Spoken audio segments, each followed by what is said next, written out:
Hectic. It's been a hectic day. Stand by station 92. Dad! I rolled my car again. 928, okay, 69. One after another. And they rolled. Drivers along I-70 were deceived. I'm right by the church in Watkins. Deceived by roads that looked wet. It's frozen over. But were slick with ice. I was fine until these stupid people were stopping in front of me, and then I couldn't stop. 17-year-old Amy Jordan and her sister were driving home to Bennett. We rolled like 4 times, I think. I don't really know. Both walked away. Were you wearing your seatbelt? Jesse Sims and other Bennett firefighters responded to 11 crashes in 3 hours. It was one after another. He says the people wearing seatbelts survived. A man who was not buckled up. He was ejected out of the vehicle and the vehicle rolled over top of him and crushed him. The Department of Corrections says there were no seatbelts for the inmates on this prison van. It rolled over near Lyman, closing I-70 for several hours. Colorado State Patrol says a corrections officer and inmate died. The other officer and 8 prisoners went to the hospital, some badly hurt. It's extremely hard to stop on this kind of icy surface. Bennett Fire Lieutenant Caleb Connor says people are driving too fast for the conditions. There's a lot of ice, and we remind everybody just to be careful. A family of 6 made it out of this totaled truck with bumps and bruises. All of them were buckled up. Click that seatbelt. It'll save your life.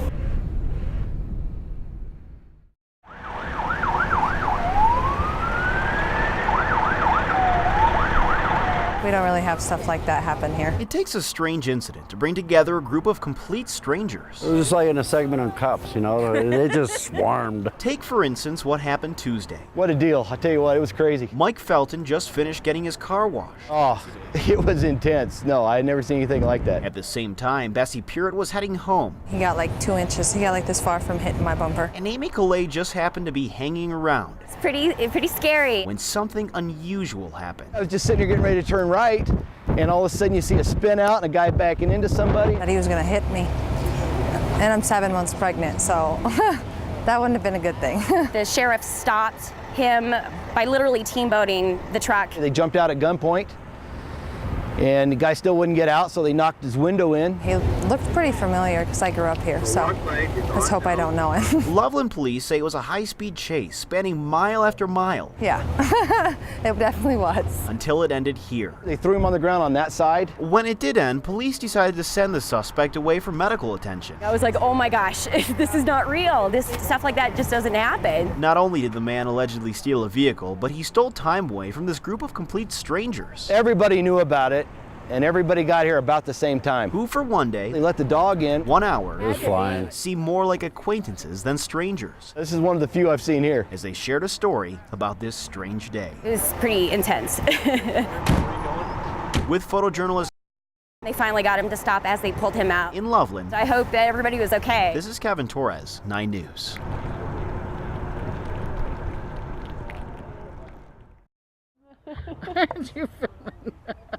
Today is pickle day. Eileen Paul packs her place I wait all year for this. to prove to people I moved to Loveland, and she conned me into this. they can.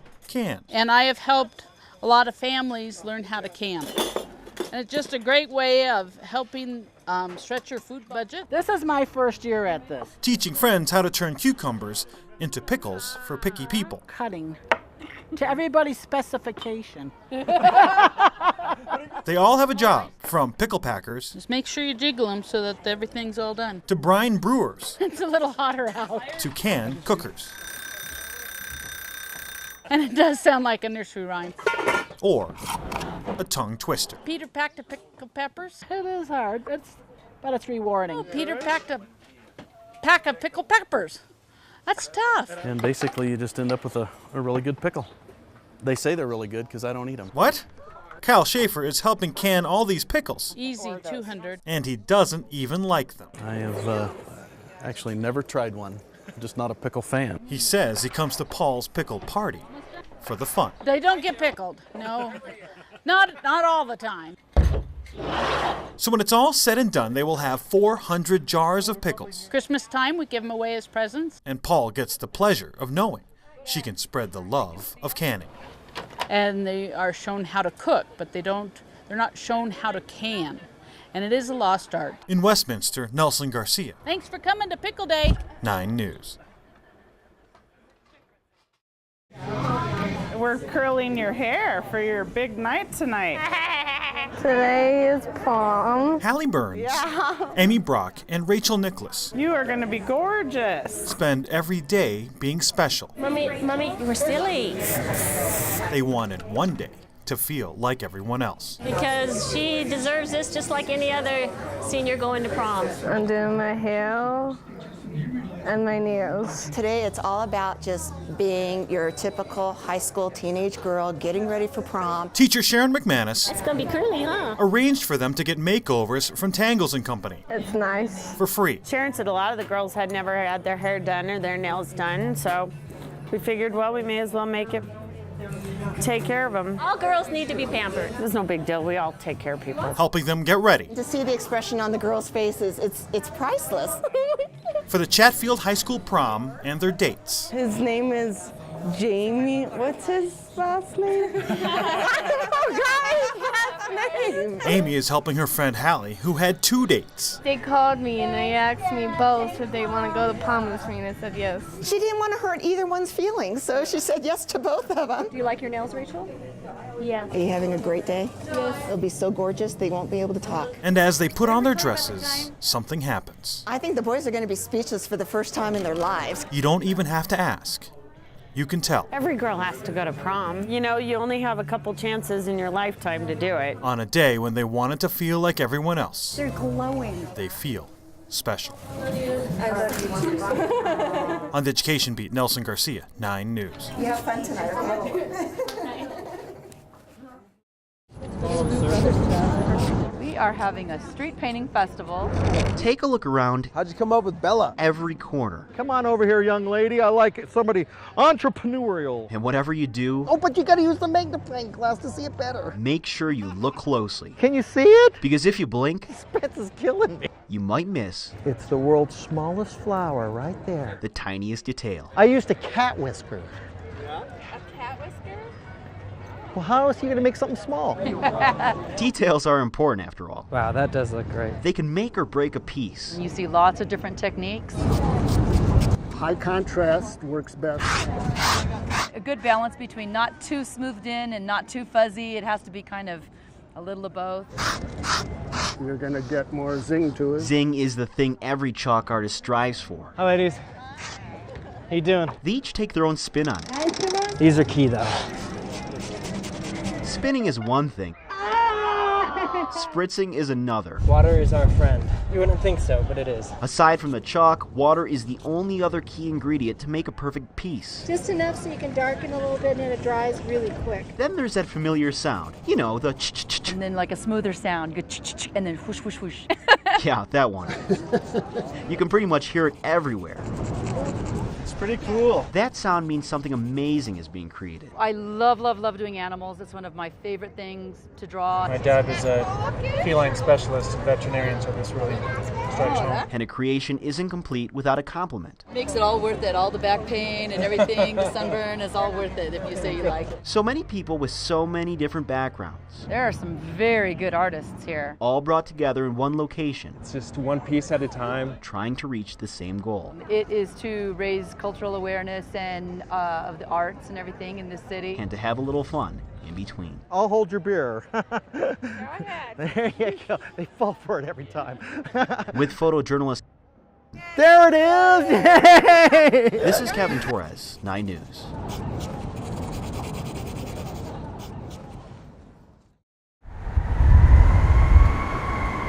On the streets of Denver, That's a pretty interesting contraption you got there. people are seeing something mysterious. I don't know what this thing is, but I've been seeing it floating by. It has more than 20 legs, 20 arms, and hundreds of teeth. What is that? Welcome to the Denver patio ride. Nick Vanucci is the owner All right, let's crank it, guys. Let's do it. of this thing, part bar, part bike. So you should picture, a moving, funky entertainment machine going about 5 miles an hour. Running solely on party power. I'll steer you guys pedal. We have 10 people that actually have pedals on their feet. We can fit about 16. It's great fun watching it go by in Lodo when it's fully loaded and everybody's pedaling like mad and it's going 3 to 6 miles an hour. It's about a ton. But there's a drink waiting for them at every stop. The Denver Patio Ride is based on a concept that's from the Netherlands, which enables you to drink more, and you have the safety of, competent chariot drivers that are getting you from point A to point B. Drivers were always sober. We've never been pulled over. We're actually in the streets all the time. You'll see us, we stay to the right, but we are a moving vehicle. Moving. And rocking. You meet great friends, you sit down, you start pedaling. Pedaling, yeah, you'll be pretty sore. It kind of depends how many people you have. It could be a good workout if you want it to be. But if you don't want it to be, it could be a leisurely ride. It's the whole idea of working out a little bit while you're drinking, kind of balance everything out. You metabolize your alcohol a little quicker. And Vanucci says he saves gas and electricity. We have a sound system that is charged by our solar panel. So it's completely green. When Vanucci takes customers around, he supports local businesses in a developing Denver area called River North, or Rhino. We're happy to just be a business that bridges other businesses together and can help develop this area for generations to come. So if you see something mysterious on the streets of Denver, it's just 16 people out for a bike ride. To ride that thing would be great fun. With photojournalist. It's basically a party on wheels. Oh, we're going 7.5. 7.5. Nelson Garcia, 9 News.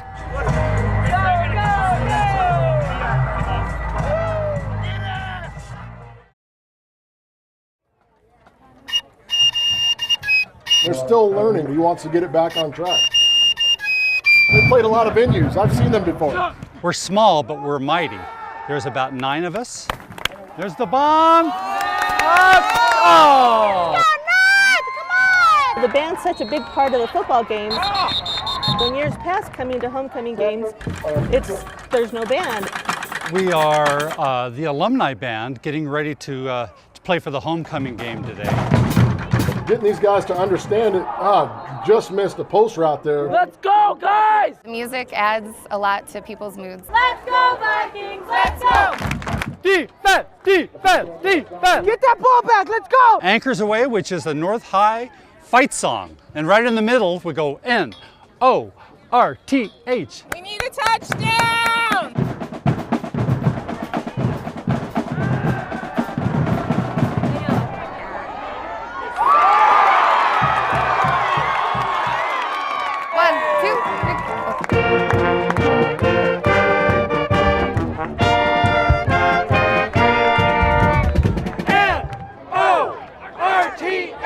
Should have brought some earplugs. I mean, really a hard time getting like some of the really high notes and the really low notes. It's a pass.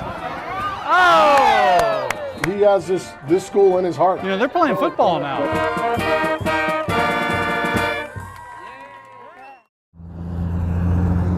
Let's see if there's some magic, late magic again for the Broncos. A few seconds. 3rd down and 4. Decker and Royal slot left. Sometimes that's all it takes. All it takes to turn a skeptic into a fan. Are you kidding? Tim Tebow, Denver touchdown. So we wanted to know, do you still need more time? Or is he your guy? Tim Tebow hotline. A phone, a desk, an empty lot C. Tebow hotline. And an idea to tap into your ideas, your thoughts. Tebow hotline. Tim Tebow hotline. Tebow hotline. Spill it. We want to know. I have to say I am absolutely in love with Tim Tebow. I would like to thank him personally for making Broncos football fun again. His is a game unlike so many others, and his is a story you just can't seem to ignore. I just wanted them to give him a chance. That's all we've been screaming for. Do you think the Broncos are going to make the playoffs? Yes. John Elway has faith in Tebow. What do you say to the people that say, you know what, he can't pass? I say give him time. It seems like he's getting better at connecting. Of course. Tebow hotline. Some have heard it a few too many times. Tebow hotline. It's just too much. I actually stopped watching the news because I'm sick of Tim Tebow. What more is he going to have to do to prove to you that he's good? Actually, throw it to people so they can catch it. He has a long way to go. But everyone, and I mean everyone, it's from Bill Clinton. No joke. Seems to have an opinion. If it were up to me, I'd just tell Tim Tebow to go to the United Nations and say, hey, He'll take care of everything. That's all I gotta do. I don't know who that guy is, but he's hilarious. Hilarious and multi-talented, because I'm pretty sure he called again. I said I got a fever, and the only prescription is more Tebow. Gotta have more Tebow. I love the guy. An endless conversation. Without him, we wouldn't be winning. Although now, we're out of time. Thank you so much for your call. With photojournalist Thanks for listening. Chris Vanderveen, 9 News.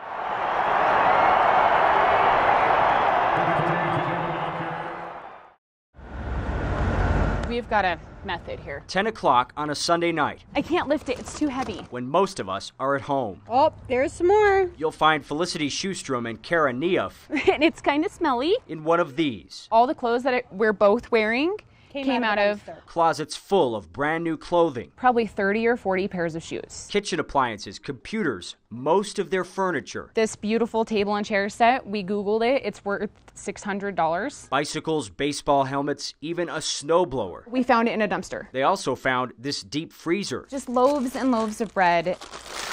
and all the food inside. Yep, we found that in a trash can. You may wonder why these women decided to go dumpster diving in the first place. Well, hello. We're poor. Money is tighter than ever. Between the two of us, we have 10 kids. We have to keep everybody fed. So they decided to seek out We have to do what we have to do. what everyone else throws away. And it's just tossed in the trash. When their husbands are home and the kids are asleep, We jump in the car and go. they drive to about a dozen dumpsters around Aurora. I'm excited. You could say it's become their obsession, It's sometimes very repulsive. but it's also profitable. What they can't use, they either give away or sell. I found some suitcases that I sold for $30. We sold a shed for $275. The profits after just 2 weeks? $2,000. That's going to get us school supplies for our kids. The money's also helping her family survive. I'm going to try super hard not to cry.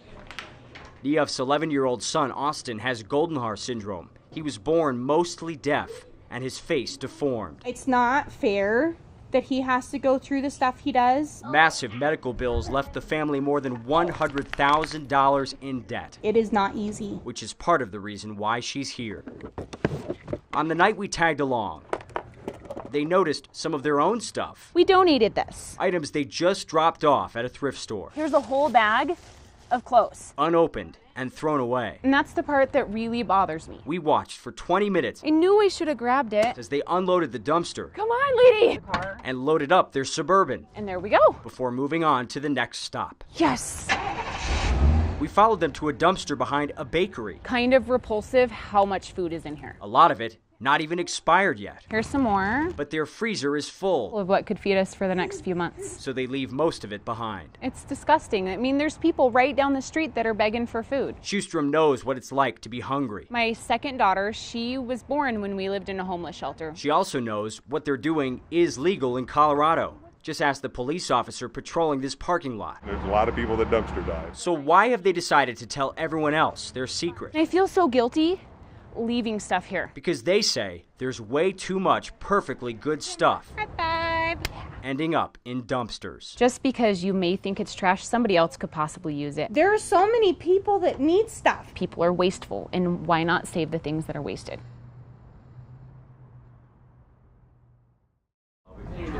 We love her, and that she's part of our family. We're going to be there with her for the rest of her life. If all in life were fair, Wow, Rick. Nervous. then there would be no need for a children's hospital. Just take it one swallow, okay? Just swallow fast. Vanessa will sleep for at least the next 5 hours. Good job. She asked me if the surgery was today, and I said yes. And I asked her if she was nervous, and she said yes. If you think what she's been through, it's pretty remarkable. Neither her heart, nor her mind, nor her lungs are at fault here. She has a disorder called Blount's disease. Not that there's anything fair about that either. We don't usually see it in this magnitude, meaning that usually we'd see the kids when they're 4 or something with half the deformity that she has. 2010, an orphanage in Port-au-Prince, Haiti. It's out of focus and dark. But look at those legs. She came walking up to the hallway and jumped right into my arms, gave me the biggest hug ever, and immediately started calling me mommy. Carrie and Tony Potoff say it was an easy decision. Sure, they already had 3 other children, one from Rwanda, one from Ethiopia, and one of their own design, But adopting Vanessa just made sense, and so, incidentally, did this. The day that I left the orphanage, she was just bawling, crying. And I said to her that, we would find a way to get her legs fixed, that it would happen. It's not necessary to show you what doctors did. Not when those sounds tell you all you need to know. It doesn't mean that there's not complications or risk, because there are. They're substantial. To try to get from where she's at to some sense of normalcy. Why do you want to see it? You gonna give shots on it? No, we're all done with the shots. A few weeks later, her legs remain a work in progress. We've had to be very patient. So Vanessa, we're gonna lay on this hard plate here, okay, for some pictures. What the x-rays will not show them is this. One down. Another unfair element within Vanessa's journey. 3 pictures, okay, Vanessa? Part of her orphanage collapsed during the January 2010 earthquake. She was buried under the rubble for 2 to 3 days. And when they pulled her out, she had some bleeding in different places, but miraculously didn't have any severe injuries. So alignment-wise, we're very happy. How about you? The girl born with bowed legs eventually hobbled out. It's yet another reason why they're doing this. This is what I want you to do. I need to see, so you want to take it off? I think she's nervous, but I also think that she understands. Go ahead, girl. She just wants to be a normal kid. A few months later, Things are looking good. it's finally time. She's been really, really good. I'd say the last week, though, we've been really starting to test the waters.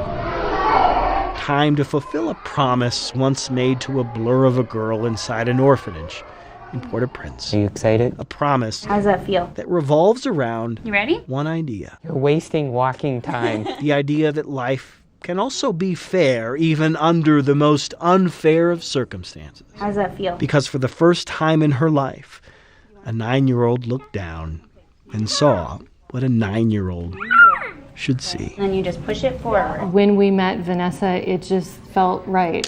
It felt like from the moment we met her that there was a connection with her, and it was just meant to be. With photojournalist There you go. Chris Vanderveen, 9 News. You're doing awesome.